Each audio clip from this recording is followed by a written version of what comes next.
semuanya? Siap. Alhamdulillah. Dimulai dulu ya. Assalamualaikum warahmatullahi wabarakatuh. Waalaikumsalam warahmatullahi wabarakatuh. Alhamdulillah wa syukurillah, pada hari ini kita semua bisa berkumpul setelah dari pagi sampai dengan jam 12 tadi kita melaksanakan kegiatan pembelajaran di kelas ya. Sekarang diminta Ibu berada di sini, Bapak Ibu semuanya, kita sharing akan melaksanakan kegiatan diseminasi aksi nyata modul 1.4 tentang budaya positif. Di sini memang tugas saya sebagai calon guru penggerak angkatan ke-11. Terlebih dahulu kita panjatkan puji dan syukur kehadirat Allah Subhanahu wa taala. Hari inilah pada tanggal 26 Agustus kita baru bisa melaksanakan kegiatan diseminasi. Perencanaannya itu waktu dari tanggal 14 ya. Kita akan melaksanakan kegiatan ini, tapi berhubung banyak kegiatan, lomba, terus pembinaan ya, BIMTEK, bahkan kemarin kita terakhir itu BIMTEK IKM ya di tingkat kecamatan. Ya, saya selaku kepala sekolah di SDN 3 Payung Sari ini mengucapkan terima kasih kepada Bapak Ibu guru semuanya yang sampai pada saat ini telah bekerja keras melayani peserta didik kita dengan baik. Mari sekarang kita sama-sama meningkatkan mutu pelayanan, kemudian kita juga sebagai pembelajar sejati di sini ya untuk melaksanakan berbagai sharing ilmu. Di sini maaf, saya bukannya ingin menggurui Bapak Ibu semuanya, tetapi kita di sini sharing saja. Di sini saya selaku kepala sekolah, kemudian juga sekarang sedang menimba ilmu nih di calon guru penggerak angkatan 11. Mudah-mudahan apapun yang sudah saya terima ilmu di sana bisa diaplikasikan di sekolah kita ini ya. Tujuannya tiada lain tiada bukan untuk bersama-sama kita memajukan SDN 3 Payung Sari ini ya Bapak Ibu semuanya. Nah, meskipun tadi sudah beristirahat ya. Sudah beristirahat? Sudah makan siang? Sudah. Ada yang belum? Belum. Tadi habis itu sholat di masjidnya lama ya? Ya. Sama. Sampai saya tunggu-tunggu belum datang. Ya alhamdulillah. Sekarang pukul 1 nanti kita sepakati bersama saja. Ya. Diminta di sini kita habiskan waktu untuk sharing 1 jam saja. Siap Bapak Ibu? Siap. Kesepakatannya berarti kita 1 jam. Nanti saya sharing tentang ilmu tentang diseminasi aksi nyata ya pada modul 1.4 budaya positif. Kemudian nanti kita tanya jawab nih ya. Nanti kita tanya jawab. Kemudian kesepakatan berikutnya. Ini sudah siang nih. Diharapkan kita bisa berkonsentrasi. Nah, kesepakatan kedua, apabila ada yang menelpon nih dari saya ya.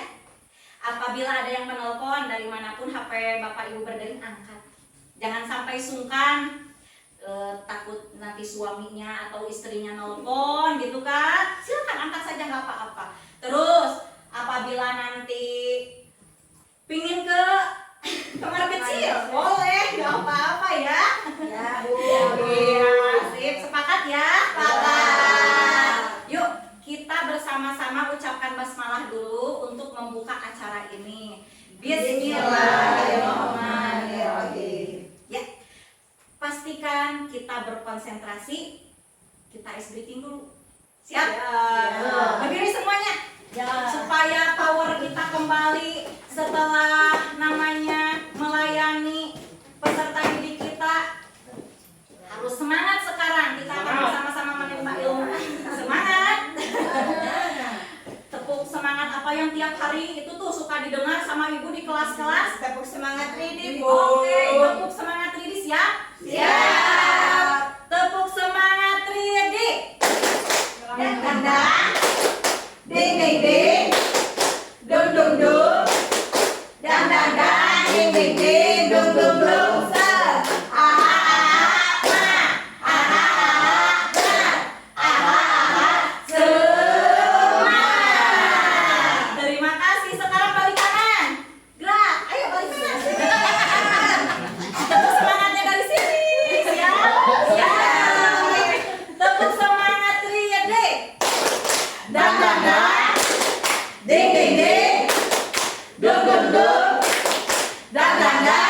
ding ding, dung dung dung, set. Aha aha, mat. Aha aha, mat. Aha aha,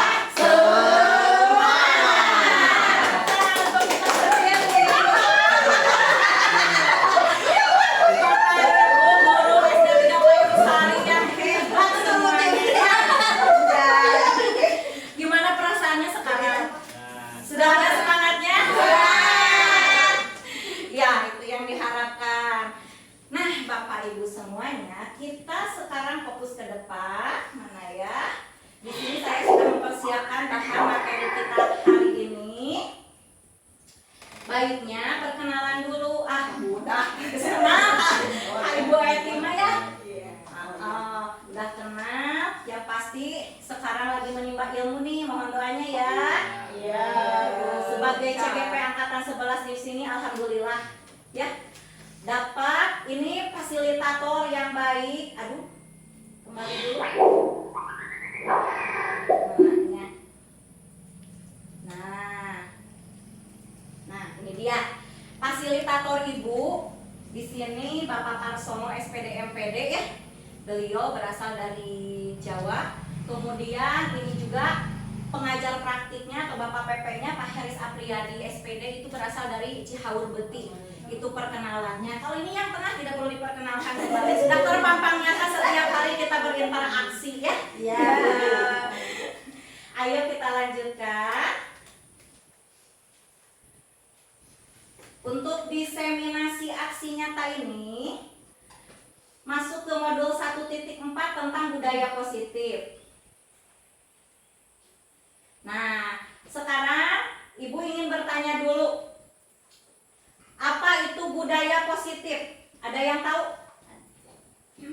Tentang budaya positif? Aku lo kali juga nya. Iya nah, jalan. Mundur kan. Sini aja. Nah, ini ya. Modul 1.4 itu tentang budaya positif. Yang terpikir di benak Bapak Ibu semuanya ketika mendengar budaya positif apa? Saya Bu. Ya, Bu Elis apa? Budaya positif adalah pembiasaan yang baik. Pembiasaan yang baik. Iya. Oke, sekali Bu Elis. Siapa lagi tadi ada? Oh, Bika. Menurut saya budaya positif itu kegiatan yang dianggap baik. Kegiatan yang dianggap baik. Boleh. Jangan berarti ada lagi. Bu Ica. Perilaku yang baik tetapi harus tetap terus dilakukan oleh tersebut. Iya, nyambung ke pembiasaan berarti Ya. terus menerus. Terus-menerus Iya. dilakukan. Iya, betul. Terima kasih. Ada lagi yang mau menambahkan? Udah. Ada lagi? Sudah? Iya, betul. Pokoknya budaya positif di sini berhubungan dengan apa? Boleh dengan pembiasaan, dengan perilaku ataupun dengan sikap. Nah, terlihat. Nah, bentar ya. Nah, suatu pembiasaan yang bernilai positif. Tadi cek. Masih yang tadi belum ke sana. Pause dulu. Budaya positif diartikan suatu pembiasaan yang bernilai positif. Di dalamnya itu mengandung sejumlah kegiatan yang mampu menumbuhkan karakter murid. Seperti itu ya. Atau di sini perwujudannya itu ada nilai-nilai kebajikan.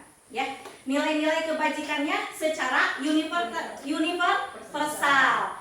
Nah, budaya positif ini bisa diterapkan di lingkungan manapun. Nah, kita sehubungan dengan lingkungan sekolah berarti kita terapkan di lingkungan sekolah. Budaya positif di lingkungan sekolah. Nah, seperti itu ya. Itu tentang budaya positif. Adapun budaya positif itu hubungannya dengan apa? Sikap, perilaku, karakter. Yang harus kita sebagai guru itu harus bisa menuntun, membimbing peserta didik ke perilaku yang lebih baik. Tetap ada yang itu ya, suka ada yang melanggar pagi-pagi itu seperti itu. Nah, budaya positif bisa dimunculkan ketika kita melaksanakan suatu pembiasaan yang baik, tetapi harus terus-menerus dilakukan. Kemudian kita lihat berangkat dari budaya positif ini apa saja materi ataupun perkembangan selanjutnya yang harus kita ketahui bersama tentang konsep utamanya di dalam budaya positif. Yang pertama di sini ada perubahan paradigma belajar, disiplin positif dan nilai kebajikan universal, kebutuhan dasar manusia, motivasi perilaku manusia, 5 posisi kontrol, keyakinan kelas, dan segitiga restitusi. Berapa nih? 7 ya? 7. Nah, 7 konsep utama dalam budaya positif ini akan kita bahas bersama. Ya? Oke, lanjut siap? Siap. Oke. Nah, dalam perubahan paradigma belajar. Nih, sebelum dilanjutkan, tentu saja dari tahun ke tahun kita sebagai guru menyaksikan atau melaksanakan kegiatan pembelajaran dengan terus-menerus dan menerima konsep arahan dari manapun, terutama pemerintah, apalagi tentang kurikulum nih yang diterapkan. Ada perubahan? Ada. Iya, terus berubah ya. Terus. Sekarang kita melaksanakan kurikulum apa? Merdeka. Merdeka. Alhamdulillah sudah semua kelas ya di SDN 3 Payung Sari ini, dan khususnya itu umumnya di Kecamatan Panumbangan sudah 100% melaksanakan kurikulum Merdeka. Apakah yang dirasakan Bapak Ibu sekarang dibandingkan dengan pembelajaran yang telah lalu dahulu gitu ya, ketika berbeda kurikulum sekarang begini, ada perbedaan? Ada perbedaan ketika ada banyak ya? Banyak. Contohnya apa?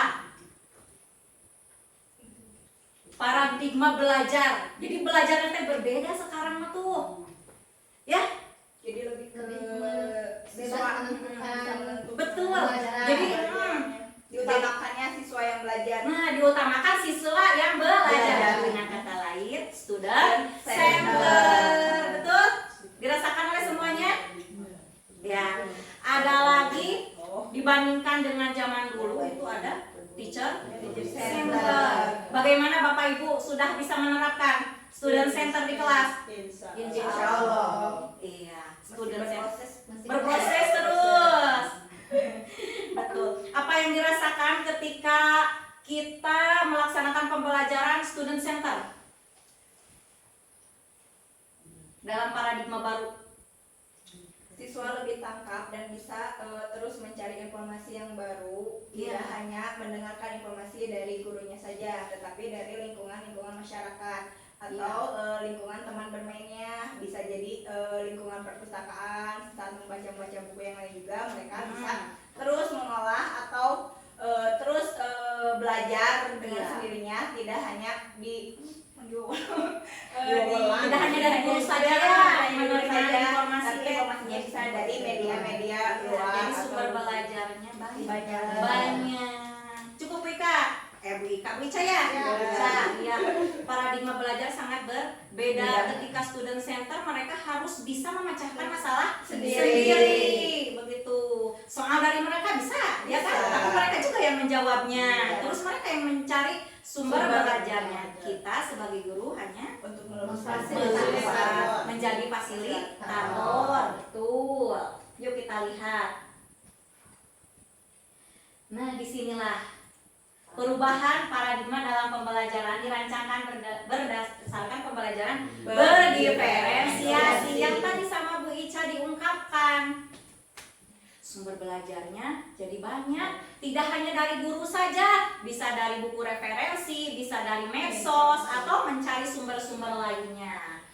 Pembelajaran berdiferensiasi ini proses pembelajaran yang dapat memenuhi kebutuhan belajar individu. Setiap murid sesuai dengan tahap perkembangan psikologisnya sehingga dapat membentuk karakter yang sesuai dengan profil pelajar Pancasila. Seperti yang didengungkan oleh Ki Hajar Dewantara. Jadi kita itu pembelajarannya harus berpihak pada murid. Kemudian untuk mencapai suatu tujuan bersama, mengungkapkan atau memunculkan profil pelajar Pancasila yang pada jiwa peserta didik kita. Nah, di sini apa saja profil pelajar Pancasila? beriman, bertakwa kepada Tuhan Yang Maha Esa dan berhak mulia, Kemudian berkegiatan moral, royong mandiri, kreatif, bernalar, kritis. Ibu suka mendengar di kelas-kelas anak-anak sudah pada hafal, ibu-ibunya pasti dari ibu-ibunya nih,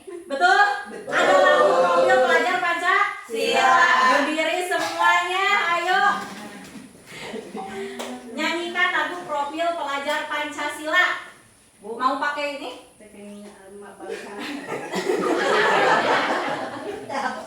Siap, ada kiri. Mau pakai musik atau Musik, langsung? Bu, musik. Mau pakai musik boleh. Tuh. Mana tadi? Nah, yang ini ya. Nyanyinya yang kencang. Musik alit. Hah? Bel, Oh. Oke, cabut. Yuk. Belajar Pancasila, beriman dan bertakwa pada Tuhan Yang Esa dan berakhlak mulia, berkebinekaan global, gotong royong mandiri, kreatif dan bernalar kritis. Pancasila, beriman dan bertakwa pada Tuhan Yang Esa dan berakhlak mulia, berkebinekaan global, gotong royong mandiri, kreatif dan bernalar kritis. Belum tuh, masih ada. Ayo pakai gerakan. Semangat. Lagi. Belajar Pancasila, beriman dan bertakwa pada Tuhan Yang Esa dan berakhlak mulia, berkebinekaan global, gotong royong mandiri, kreatif dan bernalar kritis. Sore, tepuk tangan untuk semuanya. Terima kasih. Balik ke Ayo lihat kita. Mau saksi ayo kita. Lanjut, ayo. Oh, ini nanti cabut tadi. Oh, kagak ada cerita. Kan eta. Sama nyambut tuh.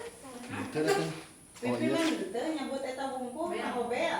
Iya, biar teh nekat eta poe itu. Oh, Balik deui tah. Jangan naon. Oke, tadi sampai sini ya. iya. Nah, profil pelajar Pancasila.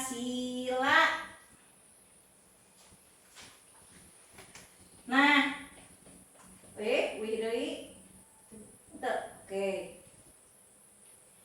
Dalam profil pelajar Pancasila tadi kita ada beriman bertakwa kepada Tuhan Yang Maha Esa. Nah, untuk contohnya atau elemen kuncinya apa? Tentu saja untuk akhlaknya. Akhlak dalam beragama, apalagi akhlak dalam bernegara. Bisa? Nah, seperti itu. Kita hablum minallah juga hablum minannas, ya. Itu. Kemudian berkebinekaan global. Nah, ya, berkebinekaan global ini contohnya apa? Kita bisa menghargai satu sama lain, teman-temannya, budaya, terus bisa merefleksi tanggung jawabnya juga ya. Untuk mandiri, jelas sebagai insan yang sadar ya akan potensi dirinya, bisa memecahkan masalah sendiri, mandiri. Bergotong royong bagaimana? Bekerja Sudah terlihat ya, peserta didik bisa saling bekerja sama, saling membantu, peduli juga, bisa saling berbagi dengan teman-temannya. Bernalar kritis, Berpikir bisa mengambil keputusan ya. Kemudian itu terlihat dari diskusi ya. Ketika diskusi itu sudah terlihat peserta didik ketika bernalar kritis di sana. Kreatif, bisa ide-ide mengeluarkan ide. Iya, seperti itu. Nah, penampakan di sini di tiap kelas ada P5 ya? Ada. Nah, itu bisa belajar Pancasila? Bisa. Ya, Salah. melalui kegiatan itu ya bisa dilaksanakan atau bisa dimunculkan nih karakter profil pelajar Pancasila ini dalam kegiatan P5. Untuk itu kita nanti kan bersiap ya sesuai dengan kesepakatan kegiatan P5-nya mau pada akhir semester ya. Mau digabung saja ya fase. Nanti ada fase A, fase B sama fase C. Ya sesuai kesepakatan sudah ada tembusan ke komite, kita akan melaksanakan kegiatan tersebut. Jadi nanti kita akan bisa rame. Nanti fase A itu ada 2 kelas. Tinggal ini saja kolaborasikan mau apa nanti yang ditampilkan. Fase B juga seperti itu, nanti juga fase C seperti itu. Nanti kita bisa terlihat sekali di sana beragam P5-nya. Kalau kemarin-kemarin kita kan mandiri ya, jadi wah sehari ini udah terasa jenuh ya, kewirausahaan saja gitu kan, beda gitu. Nanti kita adakan suatu gebrakan ya, jadi bisa dilibatkan juga nanti orang tua di sana, komite siap membantu, oke? Itu tentang Perubahan paradigma. Ya, masih masuk ke perubahan paradigma belajar. Satu lagi yang mau Ibu sampaikan nih tentang yang pembelajaran berdiferensiasi. Ada yang diferensiasi, ada yang tahu berapa jenis berdiferensiasi? Berapa jenis? 3. Nironnya. Niron tanda tangan Ibu. Betul Pak. Tarik Bapak. Profil belajar ada diferensiasi konten. Nah, bisa secara visual, auditori, dan kinestetik. Apa yang ditampilkan pada visualnya anak. Nah, di sini guru itu memfasilitasi bisa menunjukkan berbagai buku sumber. Teks bacaan gambar, artikel, poster, bahkan guru menayangkan video. Tentang apa? Tentang terkait materi yang akan disampaikan. Nah, itu maksudnya ke diferensiasi konten. Bagaimana efeknya ke murid? Murid itu kan mendengarkan penjelasan tentang materi tersebut. Secara kinestetik, murid itu menerima alat peraga tentang materi tersebut. Itu. Kemudian pada diferensiasi proses, pada saat menjelaskan materi, guru menggunakan buku sumber, gambar, bahkan video dengan alat bantuan visual yang mendukung. Ini juga kan alat pendukung ya, suka digunakan di kelas? Suka. Bagaimana tanggapan anak? Lebih semangat lagi kan? Pengen terus mendekat ke ini ya, alat peraga layar. Bisa, ya, menarik sekali kan? Andai kan tiap kelas kita punya yang kayak begini. Ya, amin. Doakan saja ini baru 1. Untuk diferensiasi proses nih, guru menjelaskan materi dan memberikan kesempatan kepada murid untuk mendengarkan sumber belajar yang dapat dipendengarkan melalui musik. Nah, itu auditori maksudnya. Bagaimana dengan kinestetiknya? Guru menyajikan alat peraga yang dapat dimainkan dengan tujuan memberikan kesempatan kepada murid agar lebih aktif bergerak. Jadi ini sudah ada alat peraganya nih. Ya, apalagi kalau bermain musik, degung, degungna. Nah, gitu kan sambil dimainkan. Kalau produk, di sini diferensiasi produk itu murid diberikan kebebasan dalam memilih cara bagaimana dia mau diskusi tentang materi yang akan jadi serahkan ke anak ketika mau berdiskusi, bolehlah kalian tempatnya mau di mana terserah, sok mau berkumpul di mana, seperti itu ya.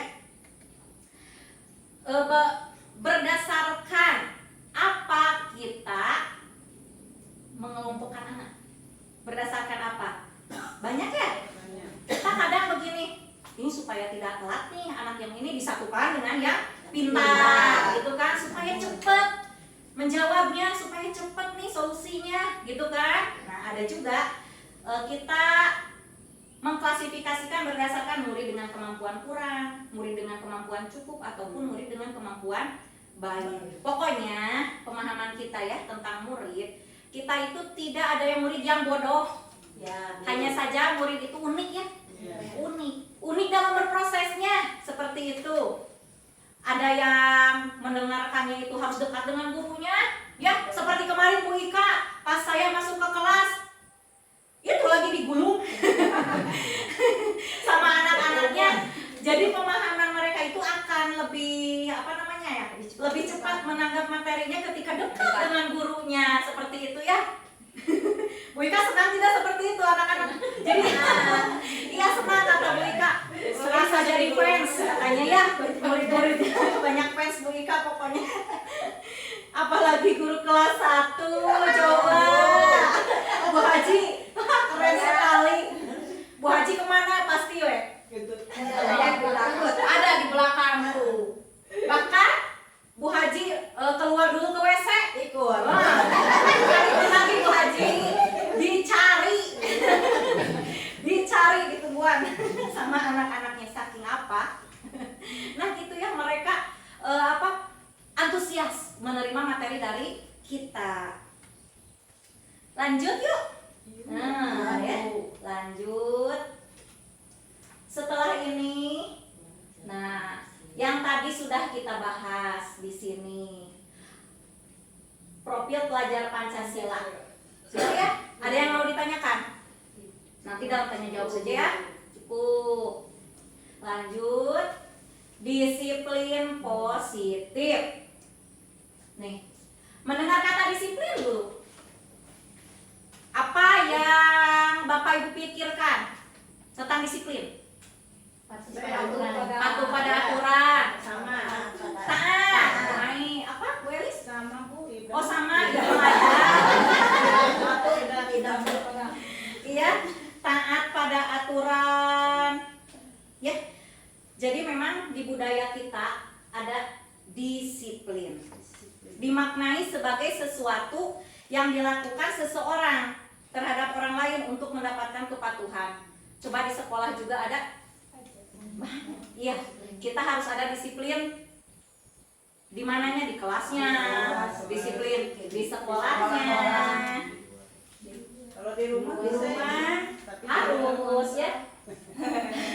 Di mana-mana kita harus menerapkan disiplin positif.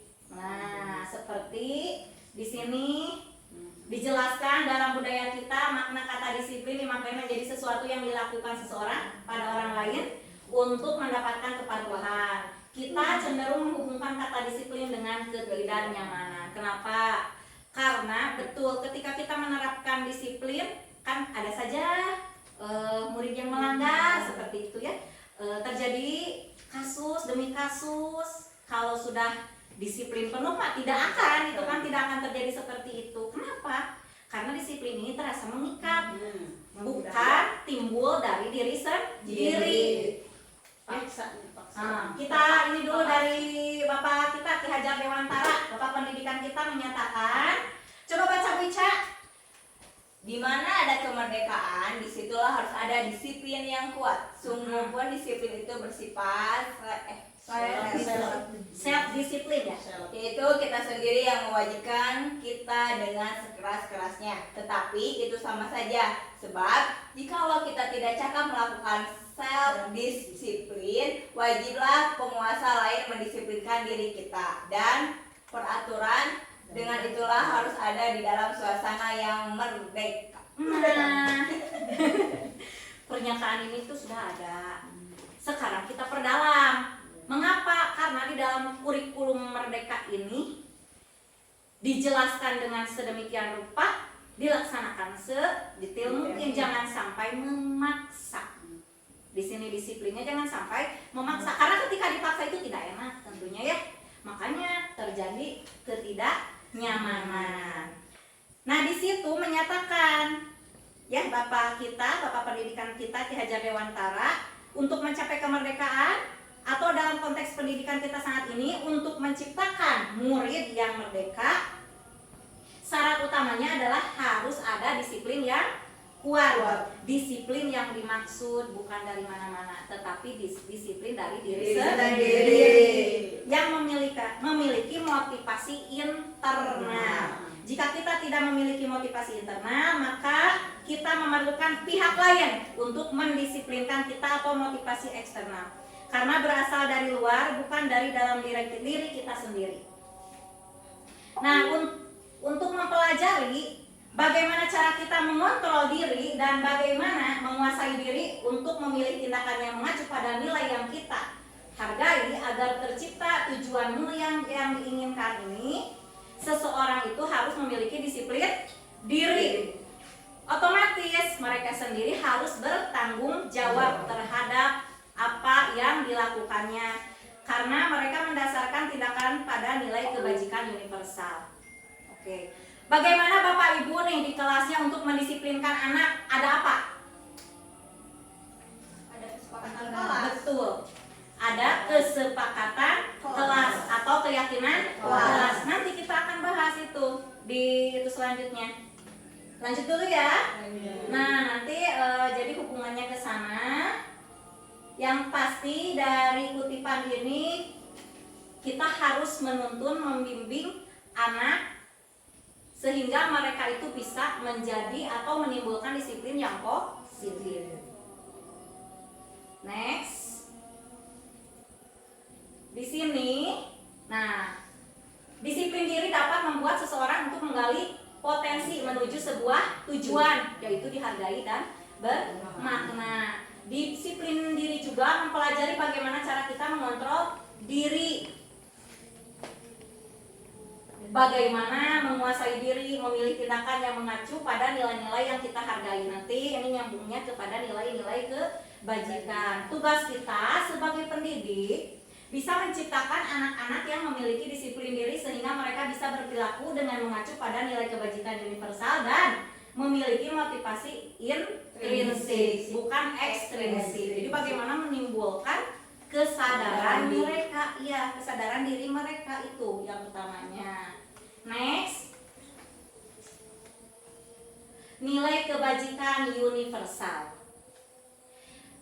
yaitu sifat positif manusia yang merupakan tujuan mulia yang ingin dicapai setiap individu. Nilai tersebut bersifat universal dan lintas bahasa, suku, bangsa, agama maupun latar belakang. Ada yang mau menyebutkan yang termasuk nilai-nilai kebajikan? Banyak. Apa saja? Apa saja? Simpati, Simpati, empati, empati, betul. sosial, berjiwa sosial. Berjiwa sosial. Sampai buat. Rasa hormat. Rasa hormat, saling menghormati, gitu kan harus ada. Menghargai. Saling menghargai, harus ada. Keadilan. Hah? Keadilan. Berkeadilan, ya memiliki sifat adil gitu kan. Yang utama apalagi? Terus sifat kasih sayang, ya.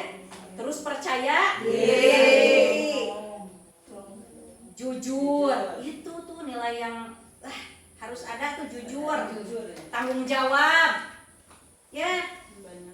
Banyak ya. Ada lagi? Sudah sih tadi disebutkan, ya. Ada lagi nih Ibu Agama ya, bersyukur tuh, iya. Bersyukur mengenali apa ya, nilai-nilai kebajikan ini sesuatu yang harus dilekatkan pada diri kita, ya. Kita transformasikan kepada anak didik kita, karena tentu saja kita menyadari kita sebagai teladan mereka, itu tentunya. Ada lagi nih yang harus Ibu sampaikan, bahwa ada 9 langkah pengambilan keputusan berlandaskan nilai kebajikan yang bersifat universal. Yang pertama, mengenali nilai-nilai yang saling bertentangan, yaitu masalah yang diputuskan bukanlah masalah kecil yang dibesar-besarkan, tetapi masalah besar itu tidak boleh diabaikan. Itu ya prinsipnya. Terus, menentukan pihak yang terlibat. Jika merupakan masalah pribadi maka tidak perlu campur tangan, tapi jika masalah moral atau kemanusiaan, meski tidak terlibat, semua pihak harus menyumbangkan solusi, ya. Nah itu. Terus yang ketiga, mengumpulkan fakta yang relevan, fakta yang melatar belakangi perilaku seseorang harus ketahui agar keputusan yang diambil itu memenuhi rasa keadilan. Ada juga pengujian benar atau salah. Ini dilakukan untuk mendukung fakta yang telah ditemukan. Pengujian dapat berupa uji legal, regulasi, intuisi, publikasi, dan panutan. Seperti yang tadi ya dijelaskan. Yang kelima, pengujian paradigma benar lawan benar. Kadang kan kedua belah pihak ini memiliki kebenaran yang sama sehingga perlu penajaman untuk melihat prioritasnya. Seperti ada keadilan Sosial.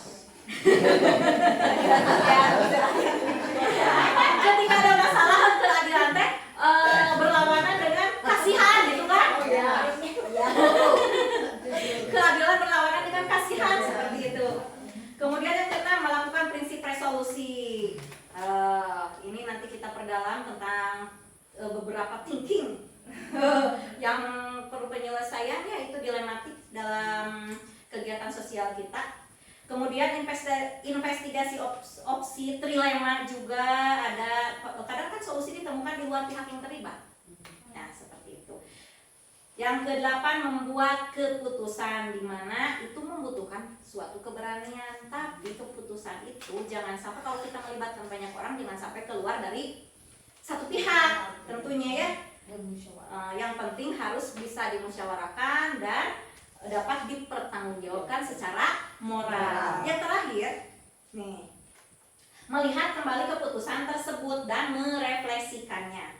Pembuatan keputusan belum merupakan penutup. Keputusan tersebut dapat dilihat lagi untuk diresapi dan diambil pelajarannya. Tentu saja dari segala sesuatu yang sudah yang terjadi lah, selalu ada pembelajaran di balik semuanya ya. Lanjut yuk. Semangatnya mana? Sudah ngantuk? Ayo, semangatnya mana? Bica. Ice breaking. Ayo Bica. Ice breaking. Ayo Di, mau senam. Ayo senam. Ini ada yang tadi senam yang tadi. Sok. Tadi. Kanan kiri. Salah Depan, belakang. Depan, kanan. kiri, Maju.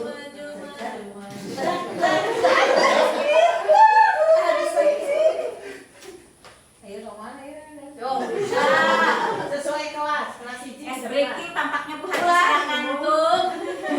Bu Haji tidak ada telepon dari suami. Tidak ada. Ayo, aduh gerakan berirama. Gimana dong? Kita kayak pending banget formula ya. Iklan sampai. Sarap sabar. Skip. Oh, gerak berirama. Sok keluar dari lingkaran. Terus dari kanan.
Bentar, yuk tak. Nyumput. Nah, menurut para ahli, kita beralih ke 5 posisi kontrol ya. Materi selanjutnya di sini. Masih konsen? Siap. Tos dikocelok deula tadinya Bu Haji. Ayo padu. Aya. Konsen. Ya, siap yuk. Dr. William Blaser pada teori Frederick Bartholomew itu pada tahun 1984 menyatakan bahwa setiap perbuatan memiliki suatu tujuan. Dan selanjutnya Diana Gosen 1998 mengemukakan bahwa dengan mengaitkan nilai-nilai kebajikan yang diyakini seseorang, maka motivasi intrinsiknya akan terbangun sehingga menggerakkan motivasi dari dalam untuk dapat mencapai tujuan mulia yang diinginkan. Betul sekali ya? Iya. Ini tadi nilai-nilai kebajikan dihubungkan dengan adanya kesadaran diri, karena nilai kebajikan ini akan timbul ketika ada pengakuan, terus sadar diri, sehingga perilaku mereka menjadi positif tentunya. Yuk kita telah lagi apa? Di sini bisa disimpulkan bahwa sebagian institusi atau organisasi memiliki nilai kebajikan yang sama. Karena nilai tersebut bersifat universal dan lintas bahasa, suku, bangsa, agama maupun latar belakang dalam mencapai tujuan untuk mewujudkan anak yang memiliki profil pelajar Pancasila. Itu yang didengungkan dalam implementasi kurikulum Merdeka. Di sini profil pelajar Pancasila. Karena mencakup berbagai nilai-nilai kebajikan. Nah, masih tentang apa ini? Nilai kebajikan hubungan dengan disiplin. Untuk menghindari ketidaknyamanan atau hukuman. Ini berbagai motif ya sebenarnya. Mereka ini sedang menghindari permasalahan yang mungkin muncul dan berpengaruh pada fisik, psikologis maupun tidak terpenuhinya kebutuhan mereka. Jadi ketika ada kekecewaan, ya, kekecewaan yang timbul bila mereka tidak melakukan tindakan tersebut, ini motivasi ini bisa bersifat eksternal. Ada lagi untuk mendapatkan ini ya motivasi perilaku manusia ini untuk mendapatkan imbalan atau penghargaan dari orang lain. Ayawen budak teh hayang di naon katanya? Dikasih reward. Dikasih reward gitu kan? Pengen dihargai, ketik-ketik hayang dipuji gitu kan. Nah, seperti itu. Dan di sini mereka letakkan dalam dunia yang berkualitas mereka. Mereka juga melakukan sesuatu untuk mendapatkan hadiah, pengakuan, imbalan. Ini bersifat eksternal juga. Untuk menjadi orang yang mereka inginkan dan menghargai diri sendiri dengan nilai yang mereka percayai. Kemudian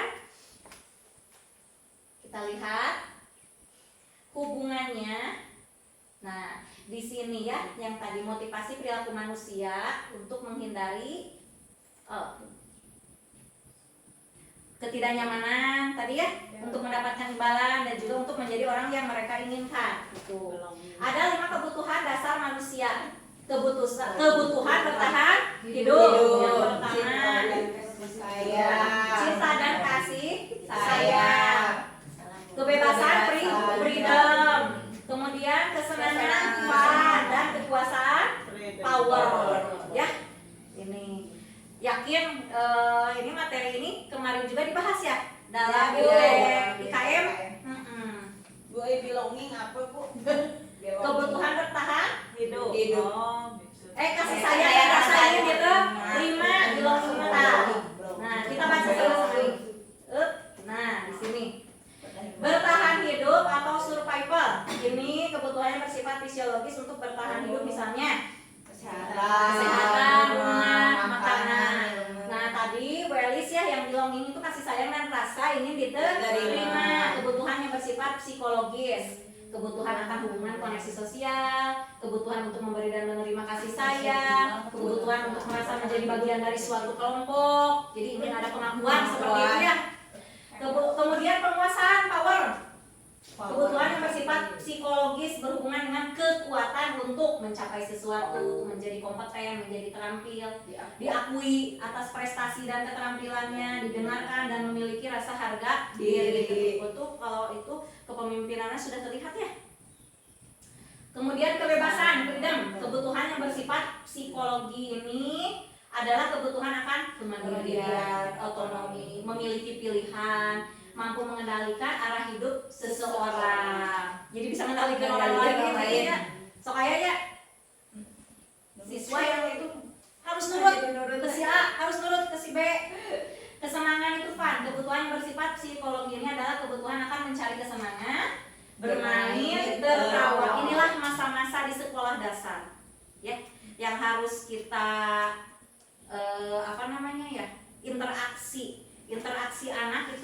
ketika istirahat memang mereka itu ini mencari ini kesenangan. Nah, namun iya, bermain, tertawa dengan teman-temannya. Ya, kita lihat, kita apa namanya ya? Jangan sampai menimbulkan kecemasan bagi yang lain. Kenapa? Karena pas istirahat suka ada yang apa? Aduh, contoh juga. Tadinya dari ingin adanya kesenangan, mungkin itu jahil, menjahili temannya dan sebagainya. Itu. Kemudian lanjut. Nah, nih. Nah, 5 posisi kontrol guru. Ada sebagai penghukum. Ini jangan sampai ya kita melaksanakan ini. Kenapa? Karena ini bisa menimbulkan siswa dendam. Kemudian pembuat rasa bersalah, ini sakit hati. Sebagai teman, siswa akan santai. Sebagai pemantau, siswa merasa diawasi. Sebagai manajer mengelola sebuah kesalahan, siswa mencarikan solusi. Terkait dengan ini, Ibu tolong simak dulu ya, ada video nih. Waktu itu modulnya modul 1.4 demonstrasi kontekstual. Bentar. Nah, ini.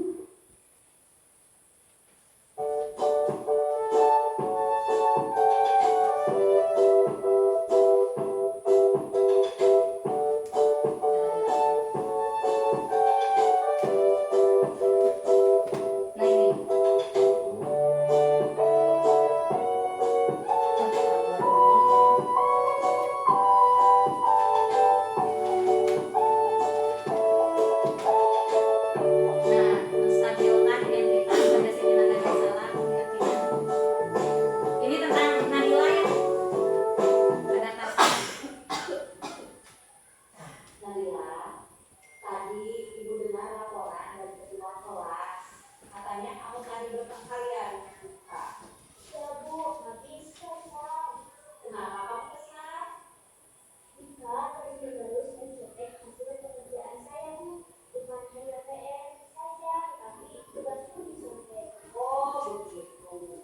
Iya wajar lah kalau kamu marah dan kesal. Mana terus tarik? Jika ibu ada di posisi Tariknya sakit. juga pasti akan berbuat hal yang sama. Iya, Bu. Lalu, apa yang kamu lakukan terhadap kita? Saya marah-marah, Bu. Saya maki-maki kita dan tanpa sadar, saya mengubah kerjanya, Bu. Oh, begitu. Pasti kamu berbuat seperti itu ada alasannya ya? Ya, Bu. Masa saya baru saja? Saya kan sudah bersusah payah mengerjakan soal. Tapi kita hanya bisa mencontek, gak mau bersuara dan ya, wajarlah kamu merasa marah karena tidak rela pekerjaanmu dicontek begitu saja oleh kita. Itu sangat menghargai tindakanmu yang tidak berbuat lebih buruk daripada itu. Misalnya memukul, itu kan tidak boleh ya. Nah, sekarang coba kita pikirkan. Tindakan kamu marah-marah sampai menggerak meja, apakah itu sesuai dengan keyakinan kelas kita? Iya, menurut kamu keyakinan apa yang harus dilanggar? Ya, betul. Menurut kamu saling menghormati antar teman itu penting tidak? Oke. Kalau menurut kamu itu penting, jadi keyakinan apa yang harus kamu lakukan pada saat kamu marah? Saya harus bisa dong. Kamu bersedia memperbaiki masalah ini? Apa yang akan kamu lakukan untuk memperbaiki masalah ini? Saya akan meminta maaf pada Rika karena sudah memarahinya. Kemudian saya akan lebih bersabar dan menahan amarah saya. Kalau ada teman yang mencontek, saya akan melakukan kualitas saya, Bu. Ya, tepat sekali tindakan kamu ya Nabila. Tetap semangat. Nah, sekarang silakan kembali ke kelas lagi. Terima kasih Bu. Sama-sama. Nah. Tanpa teks.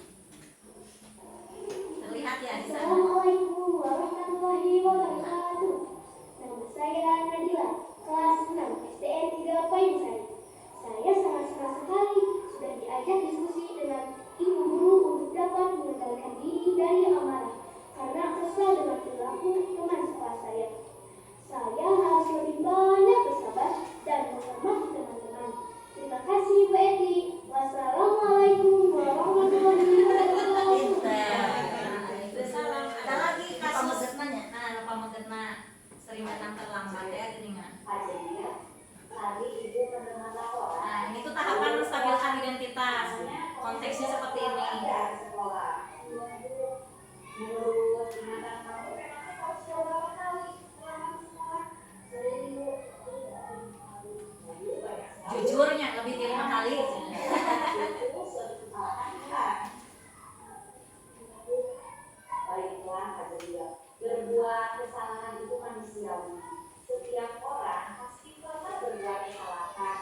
Yang terpenting, kita harus bisa belajar dari kesalahan tersebut dan berusaha untuk memperbaikinya. Bagaimana? Setuju?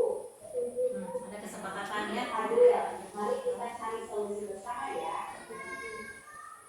Fadil ini sering terlambat datang ke sekolah, pasti punya alasannya. Kenapa? Saya sering Validasi tindakan yang salah. Kamu tahu keyakinan kelas yang sudah kita sepakati? Kalau tahu, apakah sering datang terlambat itu sudah sesuai dengan keyakinan kelas kita? Menurut kamu, keyakinan kelas apa yang sudah kamu lakukan? Menurut kamu, apakah disiplin itu penting untuk kamu?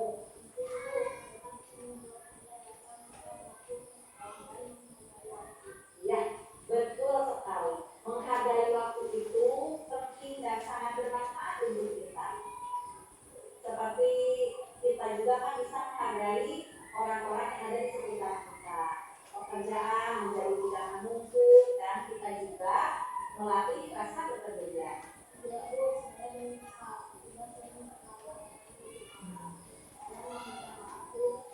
Iya, Pak Julian. Sok terlambat kami tara Pak Jil ya nak. Dah ya, langsung berubah ya. Wali kelasnya teh Bu Ika. Iya. Itu keyakinan kelas nomor 1 ya? Iya, Disiplin. Ini kan datang tepat waktu. Kamu sekarang sudah menemukan solusinya dan ibu akan bekerja sama ya dengan orang tua kamu supaya kamu ini tidak lagi terlambat datang ke sekolah. Sekarang silakan kembali ke kelas.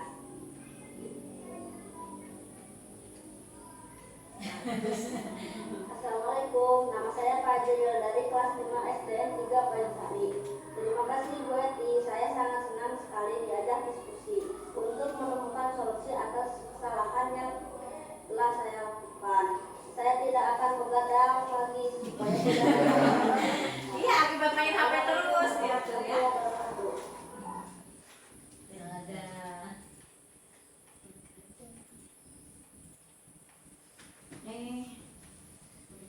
Balik lagi. Kalau yang awal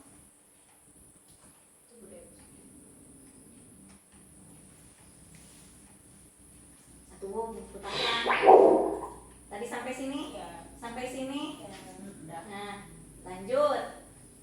Dari video tadi ya, kita ambil pelajaran, tentunya berbagai tahapan yang harus kita laksanakan ketika ada pelanggaran dari siswa terhadap keyakinan kelas. Terus, nah di sini kita lanjutkan bagaimana keyakinan kelas yang sudah kita rancang nih.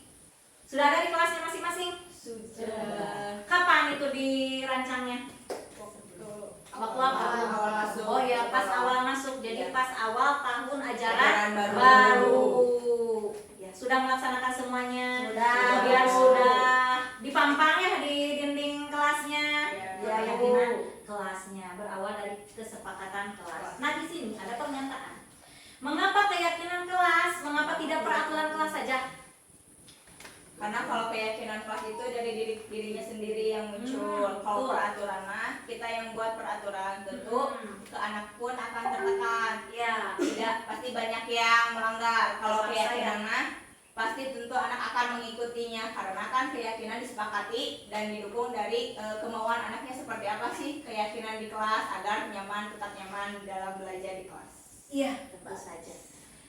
Jadi betapa penting tidak keyakinan kelas? Penting sangat, ya sangat penting. Itu sebagai kontrol diri kita ketika kita berinteraksi di kelas, begitu. Nah, kalau peraturan kelas itu serasa mengikat, jadi bisi kapaksa gitu kan? Takutnya kepaksa. Menekankan di sini keyakinan kelas itu yang menekankan pada keyakinan seseorang akan lebih memotivasi seseorang dari dalam. Maksud dari kesadaran Dirinya. seseorang akan lebih tergerak dan bersemangat untuk menjalankan keyakinannya daripada hanya sekedar mengikuti serangkaian peraturan tertulis tanpa makna. Inilah yang terjadi waktu-waktu jadul, ya zaman dulu. Ibu lagi sekolah juga banyak peraturan, tapi banyak pelanggaran. Ya, kenapa? Karena tidak adanya motivasi dari diri sendiri. Kalau sekarang mah jadi peraturannya kita yang buat sendiri menjadi sebuah kesepakatan, kemudian dipampang nyata menjadi keyakinan kelas. Ditandatangani tidak? Iya, itu ya secara seremonial tuh ada, butuh. Lanjut. Nah, murid-murid pun demikian, mereka perlu mendengarkan dan memahami arti sesungguhnya tentang peraturan yang diberikan. Apa nilai kebajikan di balik peraturan tersebut, apa tujuan utamanya, dan menjadi tidak tertarik atau takut sehingga hanya sekedar mengikuti serangkaian peraturan yang mengatur mereka tanpa memahami tujuan mulianya. Seperti itu. Jangankan keyakinan kelas, keyakinan sekolah kita juga butuh, betul tidak? Betul. Kita bukan hanya mendisiplinkan anak didik kita, tetapi diri kita sendiri sebagai gurunya, ya. Lanjut.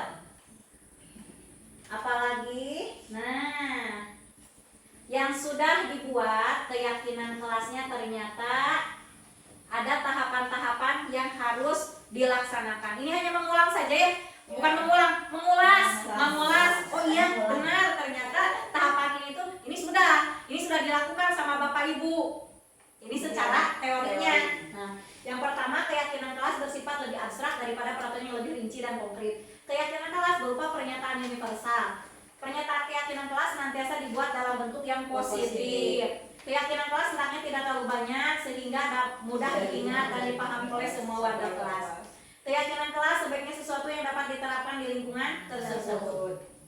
Semua warga kelas hendaknya ikut berkontribusi dalam pembuatan keyakinan kelas lewat kegiatan curah pendapat. Bersedia meninjau kembali keyakinan kelas dari waktu ke waktu. Jadi ada evaluasi. Jangan sampai pas awal tahun ajaran, udah keyakinan kelasnya yang ini aja.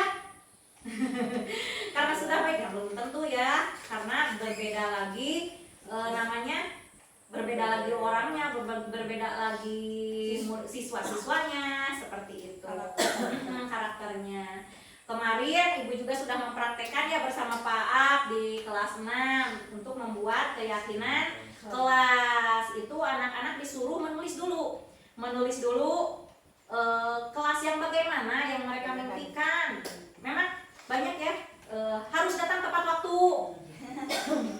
Terus jangan berantem sama teman, katanya sampai ada begitu.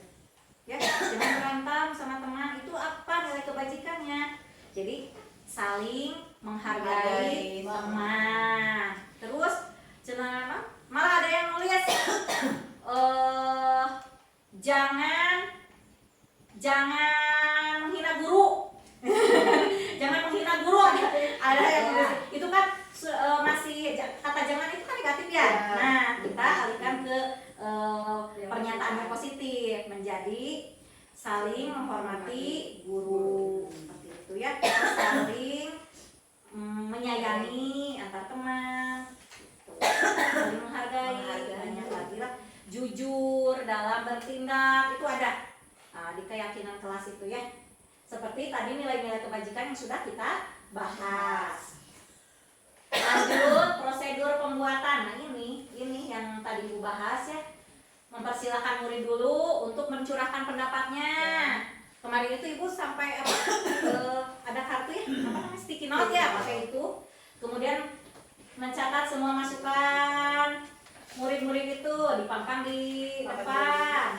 Menyusun keyakinan kelas, pembentukan keyakinan kelas sekolah, ganti kalimat menjadi positif. Tinjau kembali pernyataannya, kemudian tinjau ulang keyakinan kelas secara bersama-sama. Nah, bahkan ada beberapa peraturan kan hampir sama nih, hampir sama dari beberapa siswa itu bahkan ada yang sama beureut tak kira-kira dan sebagainya, atau memang mimpi mereka itu sama, tujuan mereka itu sama, jadi disatukan. Maka jumlah butir pernyataan pun kemarin itu 20 dari 20 orang cuman sampai 7 ya, cuman sampai 7 keyakinan. Setelah selesai dibuat, maka semua warga kelas dipersilakan meninjau ulang, menyetujui dan menandatangani. Keyakinan kelas atau sekolah ini selanjutnya diletakkan di dinding, tempat yang mudah dilihat semua warga kelas. Dan alhamdulillah terima kasih. Tadi pagi juga Ibu emang suka melihat ke itu ya, kelas-kelas. Jadi pas masuk itu ya ada terpampang di sana keyakinan kelas. Ya, terima kasih. Lanjut. Agar semua warga kelas dapat memahami setiap pernyataan yang telah tercantum dalam keyakinan kelas, maka selama seminggu di awal tahun ajaran baru dapat didedikasikan untuk pendalaman setiap keyakinan kelas dengan berbagai kegiatan. Jelas sekali ya kalau awal tahun ajaran itu banyak pembenahan di kelas. Ya, malah satu hari itu kan pengkondisian kelas. Ya, dimulai dari kita saling menghargai antar teman untuk memilih pemimpin, kemudian ya kita bisa berdemokrasi. Kemudian suasana kelas supaya nyaman. Wah, kebersihan nih yang utama, saling gotong royongnya ada, gitu kan, kerjasamanya ada, sampai beres-beres buku itu kan. Nah ini contoh keyakinan kelas. Selalu menjaga kebersihan kelas, mengambil keputusan dengan musyawarah, saling menghargai dan menghormati, selalu kerjasama, saling membantu dan bergotong royong, meningkatkan disiplin. Di sini terpampang nyata tentang nilai-nilai kebajikan. Segitiga restitusi tadi sudah dipraktekkan melalui video ya di sini. Nah, pengertiannya segitiga restitusi adalah proses menciptakan kondisi bagi murid untuk memperbaiki kesalahan mereka sehingga mereka bisa kembali pada kelompok mereka dengan karakter yang lebih kuat. Nah, melalui restitusi ini guru dapat membantu murid menjadi lebih memiliki tujuan, disiplin positif, serta memulihkan dirinya setelah berbuat salah. Seperti yang tadi dari video, ya. Semua manusia pasti punya salah. Nah, yang penting jadi si anak itu sudah bisa menyadari kesalahannya, kemudian ingin merubah menjadi lebih baik. Membantu murid itu kan untuk jujur. Sudah terlihat tadi ya pada Nadila, pada Fajril itu. Membantu murid untuk jujur pada diri sendiri dan mengevaluasi dampak dari kesalahan yang dilakukan, memberikan penawaran bukan paksaan, malah sebenarnya mereka sendiri yang menyajikan solusi, menyelesaikannya gitu. Cuman kita kan hanya memfasilitator saja gitu. Bagaimana nanti tindakan mereka berikutnya. Tentu saja mereka sudah terlihat berjanji tidak akan mengulanginya kembali kan. Nah, ini tidak menutup kemungkinan bukan hanya kasus ini saja yang terjadi, ya. Coba ada yang mau curhat, ada kasus apa di kelasnya? Iya, curhat. Sudah diselesaikan belum? Sudah. Mudah-mudahan tidak ada ya. Mudah-mudahan tidak ada, semua siswa pada baik. Di sini kan tadi menstabilkan identitas, terus nah ini kata-kata ini sudah ada tadi. Kemudian dalam validasi tindakan yang salah juga menanyakan alasan. Jadi kan anak juga ketika berbuat kesalahan ada alasannya, kita dengarkan. Di sana sudah ada kejujuran mereka. Terus hubungkan dengan keyakinan kelas yang sudah kita sepakati bersama di kelas. Yang dilanggar apa, dicarikan solusinya. Kita hanya bisa memberikan penguatan, memberikan motivasi juga supaya bisa memperbaiki kesalahan mereka dan menjadi orang yang lebih baik. Next. Oke, itu saja yang bisa disampaikan. Gitu ya. Alhamdulillah ternyata tepat sekali 60 menit sudah saya menyampaikan materi. Sekarang lanjutkan ditanya jawab. Ada yang mau ditanyakan sesudah tadi yang kita pelajari bersama? Yang banyak nih tentang kasus ya. Iya, kasus. Boleh, siapa yang mau bertanya? Silakan.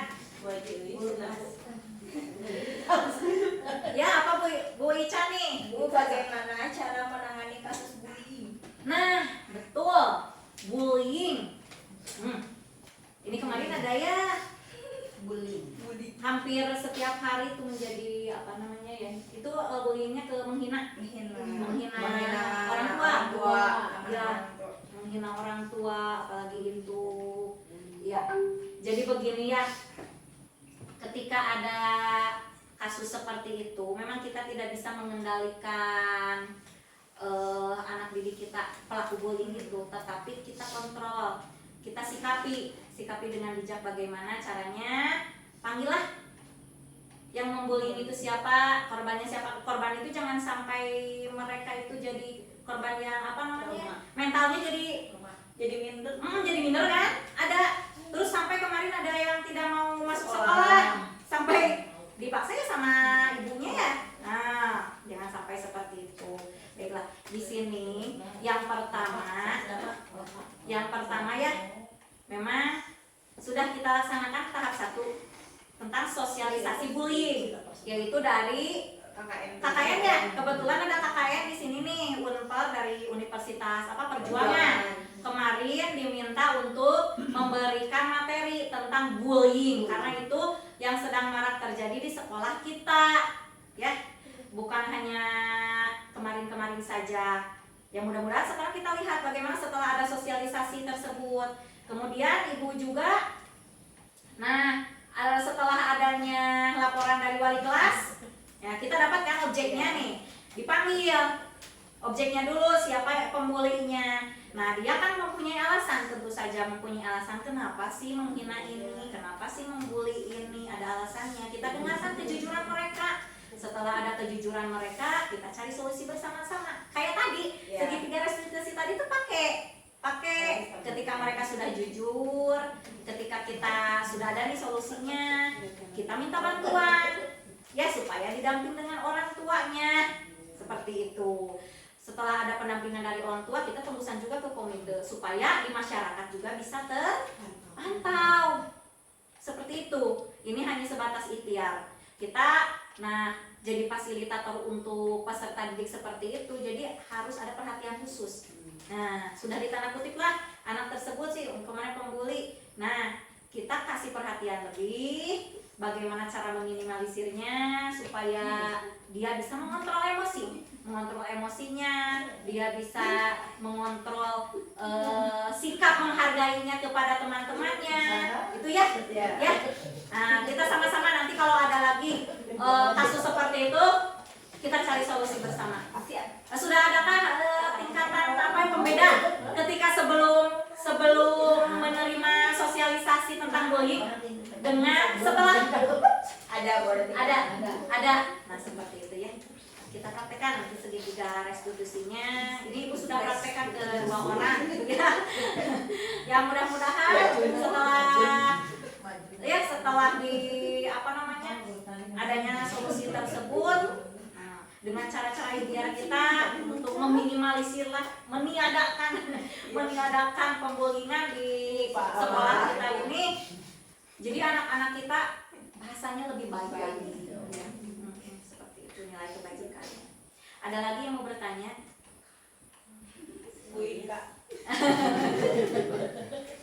Ada lagi? Sudah jelas? Oh, ada Pak Yudi, boleh Pak Yudi silakan bertanya. Apakah peraturan sekolah bisa diganti dengan keyakinan kelas? Keyakinan sekolah kali ya? Bisa? Ayo. Peraturan sekolah diganti dengan keyakinan sekolah. Betul. Kita sudah buat ya di awal tahun ajaran untuk sekolah kita. Sudah dipampang juga, cuman itu kata-katanya judulnya ganti saja, nanti operator ganti ya. Itu masih peraturan sekolah, ganti sama keyakinan sekolah. Nah itu, yang penting kita kan memang sudah disepakati sama kita, tapi itunya peraturan sekolah kemarin itu seperti itu tuh yang dipampang. Ya, nanti tinggal diganti saja judulnya. Jadi keyakinan sekolah. Jadi nanti kita balance dengan kelas. Kalau di kelas sudah terlihat itu keyakinan kelas, cuma di sini nih. Iya, karena memang kan kita menerima papan itunya judulnya dari dulu ya. Dari dulu terus tinggal isinya saja kita ganti-ganti isinya. Nah, sekarang kita ganti dengan judul-judulnya siapa?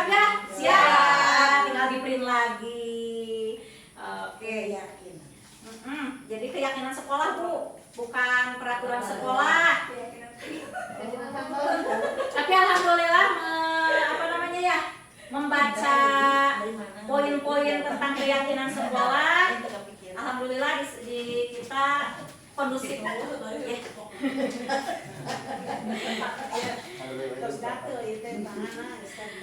Oke, sudah 2 penanya. Bu Ica sudah ya tadi jawabannya. Pak Yudi sudah. Ada lagi yang bertanya? Udah Bu. Sudah saja. Oke, Ibu harapkan dengan pertemuan dengan judul diseminasi aksi nyata dari saya ini sebagai calon guru penggerak angkatan 11 bisa memberikan manfaat untuk Bapak Ibu semuanya. Setidaknya lah tidak mengharapkan 100% gitu kan. Bisa diserap, pokoknya lebih baik lagi. Selalu Pak Kepala Dinas Macena ge kieu 5% dia tidak apa-apa. Yang penting aksi nyata. yang penting aksi nyatanya, ada aksi nyatanya. Kita siap untuk terus-menerus memperbaiki diri, memperbaiki kualitas kita dalam menyajikan pelayanan ke peserta didik. Tiada lain untuk memajukan sekolah kita ini. Sega Pari SDN 3 Payung Sari ini sekolahnya tuh sesuai dengan visinya, mewujudkan siswa senang belajar, guru betah mengajar, berkarakter, profil pelajar Pancasila, serta peduli lingkungan. Sudah visinya, alhamdulillah. Sekarang kita lagi berproses, semoga diberikan kelancaran dan kemudahan oleh Allah Subhanahu wa Ta'ala, menciptakan prestasi yang lebih baik lagi di SDN 3 Payung Sari, khususnya kita bisa berkontribusi untuk prestasi di kecamatan bahkan di kabupaten kita. Ya. Apalagi besok nih kita akan ke kabupaten. Ya. Kita dukung anak didik kita, ada 3 orang yang mewakili dari kecamatan untuk berlomba di tingkat kabupaten. Kita doakan semoga bisa menghasilkan prestasi yang memuaskan, bisa menjadi juara, bonus juara untuk kecamatan Panumbangan. Udah kita tutup ya untuk pertemuan kali ini. Saya ucapkan terima kasih atas kebersamaannya, terima kasih atas partisipasi dan waktu dari Bapak Ibu semuanya. Kita bacakan hamdalah sama-sama. Alhamdulillahirabbil alamin. Terima kasih Bapak Ibu guru hebat SDN 3 Payung Sari. Wassalamualaikum warahmatullahi wabarakatuh. Waalaikumsalam warahmatullahi wabarakatuh.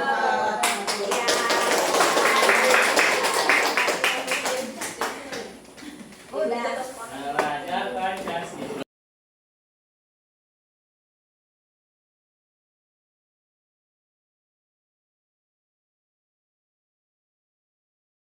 Assalamualaikum warahmatullahi wabarakatuh. Testimoni dari saya, Fauzian Anissa, guru di SDN 3 Payung Sari, melalui kegiatan diseminasi aksi nyata tentang budaya positif yang telah dilaksanakan pada hari ini, saya sebagai guru merasa sangat bahagia, terus tertarik dan antusias untuk mengikutinya.